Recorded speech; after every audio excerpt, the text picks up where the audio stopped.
Começa mais um 16mm e hoje é dia de falarmos do que, Russo? Hoje é dia de falar de Game of Thrones, mas não só do episódio, não só dessa temporada, mas da série como um todo, das 8 temporadas. A gente já fez vídeos todos os episódios durante essa temporada e, como a gente tinha prometido, vai ter um agora da série completa.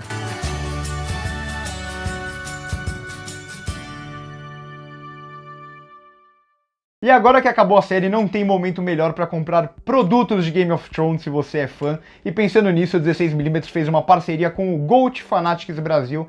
E se você usar o cupom de desconto GOT16MM, você ganha 10% de desconto em cada compra para comprar os mais variados produtos que tem sobre a série em uma loja especializada em Game of Thrones. Lembrando que a gente não só vai falar de Game of Thrones aqui no canal, porque a gente também vai fazer um especial sobre Game of Thrones lá no nosso podcast, então já se inscreve em todos os agregadores, porque quando a gente lançar você já vai receber a notificação lá, tudo bonitinho. E o bom do podcast é que a gente tem mais tempo pra falar, já que aqui vai ser um pouco mais resumido as 8 temporadas, até porque não dá pra se estender muito, né? Virou algo polêmico falar de Game of Thrones agora, né? Porque é notável a queda que a série deu nas últimas temporadas. Muita gente fala só da 8ª temporada e eu acho que não é só a 8ª temporada. A 7ª pra mim também é extremamente problemática do ponto de vista de roteiro.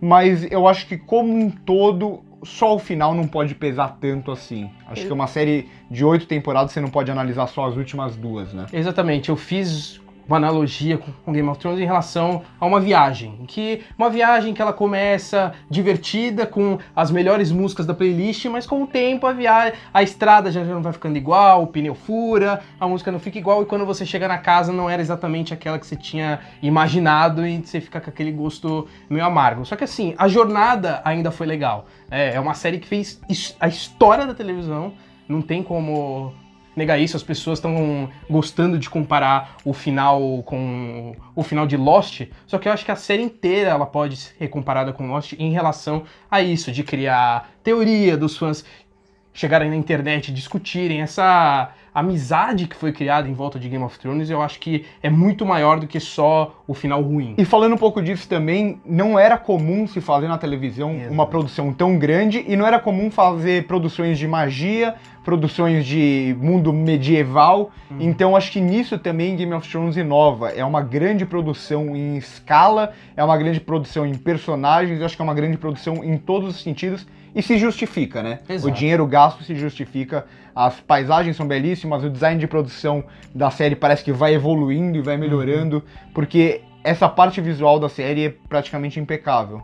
Até se você analisar, as primeiras temporadas não tinham essa pegada muito de cinema, era muito TV mesmo. E com o tempo vai evoluindo, equipamento, dinheiro, e você vê que essas últimas temporadas ela tem um perfil mais cinematográfico mesmo. Mas acho que do ponto de vista de roteiro, as primeiras temporadas elas funcionam melhor e muito pela questão da política. Eu acho que Game of Thrones sempre trabalhou muito melhor a questão política do que a questão da fantasia. Então sempre ficou aquela frase do inverno chegou, o inverno vai chegar, o inverno vai chegar, só que isso serviu como uma espécie de MacGuffin para a série. Para você que não sabe, MacGuffin é um termo que quer dizer que tem aquele ponto que parece ser o ponto central da história, mas ele só é uma desculpa para você desenvolver uma narrativa em volta.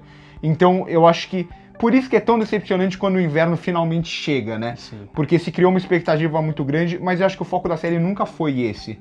Tanto que teve várias coisas que quando acabou a série todo mundo ficou falando em relação a teorias de o Azor Ahai, mas a bruxa falou que a Cersei ia morrer de tal jeito. Eu acho que isso era só coisas que acrescentavam na história e acrescentavam na mitologia, mas não necessariamente tinha que acontecer porque não é assim também aqui na vida real. Eu acho que eu vou discordar um pouco de você nesse ponto. O caso do Valonqar, ele nem aparece na série, que nos livros tem o fato dela ser morta, sim, a Cersei ser morta pelo irmão mais novo.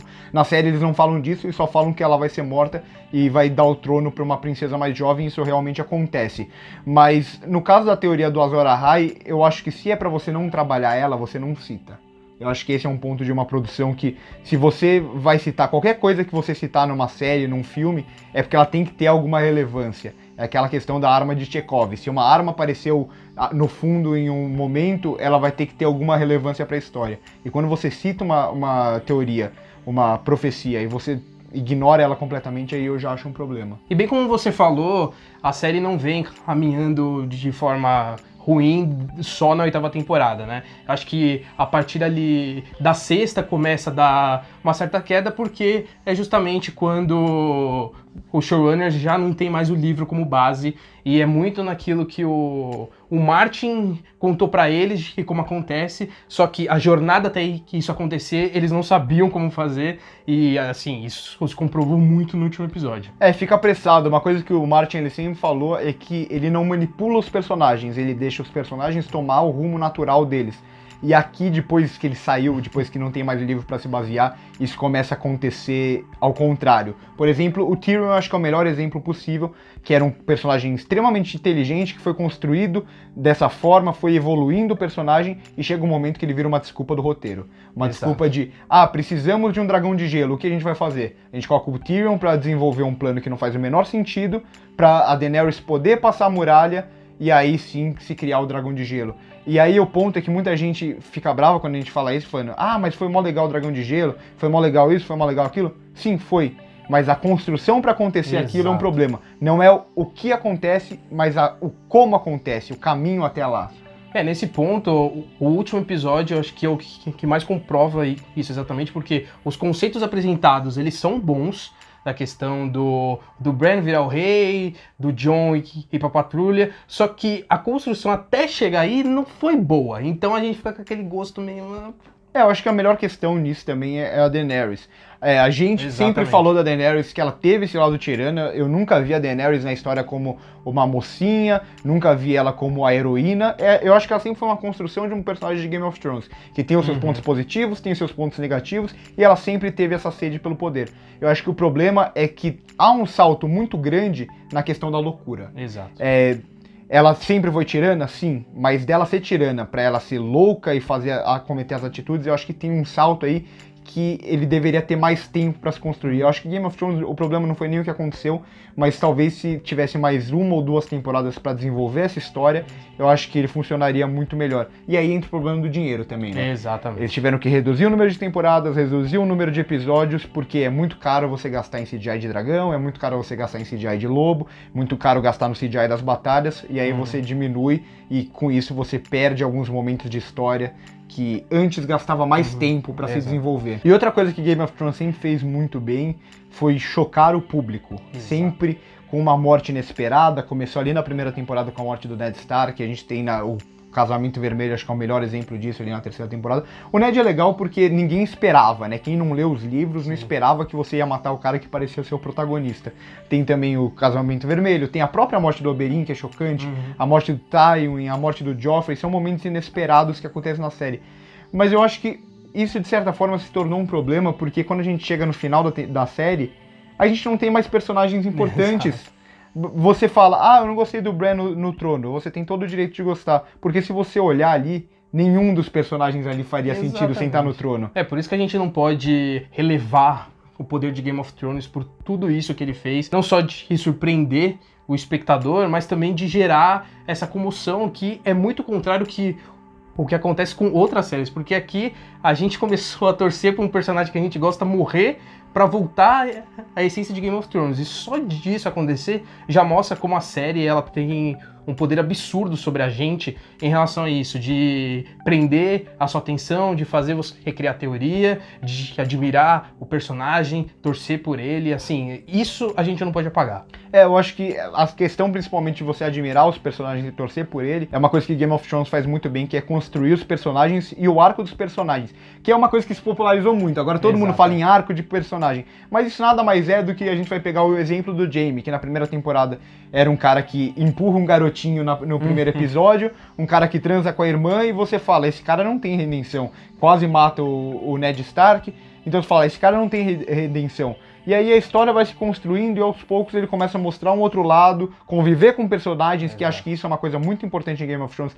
A convivência entre os personagens muda muito as pessoas, é só você ver a questão do cão, como ele muda quando ele começa a conviver com a Arya. A própria Daenerys, ela sempre foi julgada como uma pessoa boazinha, porque ela nunca teve do lado dela pessoas que julgassem ou criticassem ela. Exatamente. Ela era formada por pessoas que sempre a apoiaram porque ela tinha feito alguma coisa anteriormente para essas pessoas, ou libertado da escravidão, por exemplo, acho que é o exemplo mais clássico. Aconteceu isso com a Sansa também, ela mesma fala, né, lá naquele diálogo com o cão, que ela fala que se não tivesse acontecido nada do que aconteceu comigo, eu ainda seria um passarinho. O que é questionável no caso dela. Ainda é questionável porque justifica que... Estupro e tudo mais é pesado, mas se você pensar do ponto de vista de, eu tive que passar por dificuldades para aprender, eu acho que no caso dela, mais do que os lances de estupro, que aí eu acho que nem convém comentar, mas, por exemplo, ela ter convivido com pessoas que sabiam jogar esse jogo de Game of Thrones.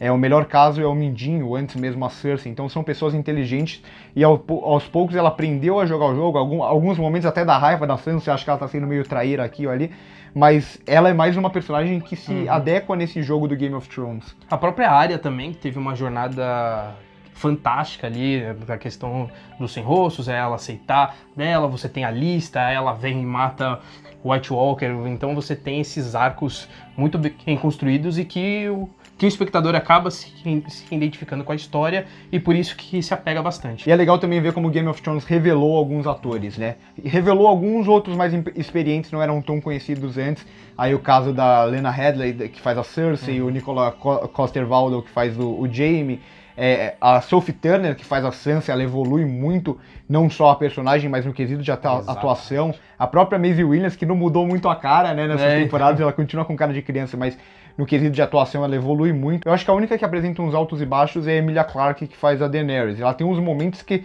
ela surpreende, que ela vai muito bem, e tem outros que parece que falta uma direção de atores pra ela. Pensando assim, qual foi o auge da série? Qual temporada você acha que ela chegou no seu ápice? Eu acredito que ali entre a segunda e a terceira temporada, um pouco mais pra quarta, assim, porque quando começa a cair, mas é quando você percebe que Game of Thrones tem muito o que mostrar ainda, você tem uma construção de personagem muito bem feita, um roteiro muito bem escrito, uma direção fantástica, e é quando você embarca realmente no universo que a série apresenta, até porque a primeira temporada, ela demora mais pra você pegar, porque é muito personagem, muito núcleo, e eu acho que a partir da segunda, quando você já tá mais familiarizado com os personagens. Exato, você acaba entrando mais na história.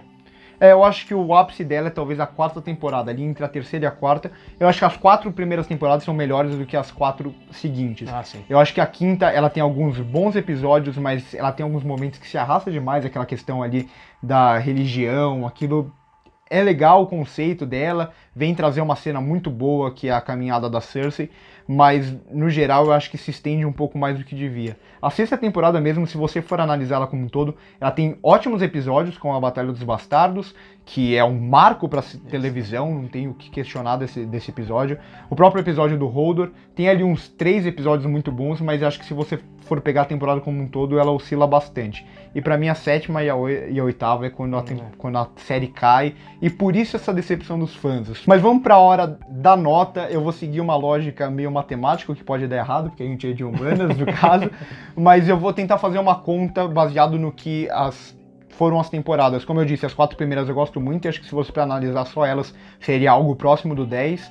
A quinta e a sexta tem uma queda, mas ainda assim tem um nível muito alto, e eu acho que essa queda final ela dá uma pesada. Eu vou dar, nesse balanço eu vou ficar com um 8,5, mais pela finalização, mas sem dúvida essa série ela marca a televisão em muitos quesitos. Eu acho uma nota extremamente válida, justamente por toda essa história que Game of Thrones fez, e eu acho que eu vou seguir a mesma nota, não é nem pra repetir, é realmente a força da história que ela fez, eu acho que supera as 2 últimas temporadas, que realmente decepcionam. Então por hoje é isso, comenta aí embaixo o que você acha da série, se você gostou ou não do final, se você acha que esse final pesa muito e a série se tornou horrível por causa dele, que nota vocês dariam? A gente quer ter uma discussão aí saudável, na boa, porque é uma série que eu acho que marcou muita gente se decepcionou, então são muitos sentimentos, o público tá dividido, então acho que esse é o momento para falar sobre a série. E não se esqueça também que a gente vai falar ainda mais de Game of Thrones lá